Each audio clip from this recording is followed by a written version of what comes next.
This heavy enameled pot is a staple of the modern kitchen, celebrated for producing high-end artisan food with a thick, golden crust. It is known globally as a Dutch oven, but this specific piece of cookware was actually invented in England. To understand why, we have to look back at 18th century Holland, where Dutch artisans were already masters of sand-casting brass and copper. The Dutch name isn't a simple mistake. It's a record of how a British industrialist solved a financial bottleneck that kept high-quality cookware out of most homes. At the time, the gold standard for cookware was the Dutch broad pan, a high-quality pot that was the premium choice for European kitchens. These were made using sand casting. Artisans packed sand around a model, then filled the remaining cavity with liquid metal. The Dutch cast their pots in copper and brass. While durable, these materials were expensive, driving up the price of every finished piece.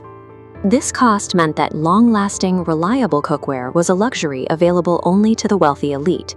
For durable pots to reach a wider audience, the industry needed a material shift that could maintain the quality of the Dutch molds at a fraction of the price. In the early 1700s, British industrialist Abraham Darby traveled to Holland to observe these manufacturing techniques firsthand. He essentially performed a piece of industrial espionage, studying the Dutch sand molding process so he could replicate it back home. Upon returning to England, Darby made a significant change. He abandoned the expensive brass and began pouring molten cast iron into the sand molds instead. Iron has different physical properties than brass, so Darby spent years refining the sand mixture until it could successfully hold the heavier, hotter liquid. The result was this: a thick-walled cooking vessel with a rugged, pitted texture. It was heavy, heat-resistant, and built to last for decades. By substituting a luxury material for an industrial one, Darby transformed a premium Dutch design into a tool that the average person could afford. If the cast iron technique was perfected in an English foundry, why do we call it a Dutch oven? One theory is that Darby named the pot himself to honor the Dutch artisans whose sand casting methods he had adapted.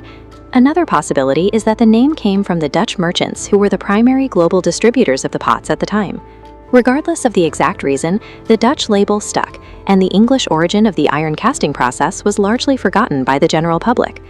The name Dutch oven serves as a historical marker, preserving the memory of the borrowed technique rather than the location of the invention. Because Darby's iron pots were cheap to produce, they spread quickly across the Atlantic to colonial America. The thick iron construction was perfect for open-fire cooking. It could sit directly in the coals or hang over flames for hours without being damaged. This durability made it essential for travel. Lewis and Clark carried a Dutch oven as a core piece of equipment during their expedition to the Pacific. On a journey through thousands of miles of unforgiving terrain, they needed tools that wouldn't break, as there was no way to repair or replace them in the wilderness. The transition from brass to iron changed the pot from a kitchen luxury into a piece of survival technology that helped sustain early explorers. Eventually, the French took the English iron casting method and added a protective coating of enamel. This modification created brands like Le Creuset, combining the heat retention of cast iron with a smooth, non-reactive surface. Today, the same basic design is used for everything from campfire stews to high-end baking, reflecting over 300 years of continuous improvement.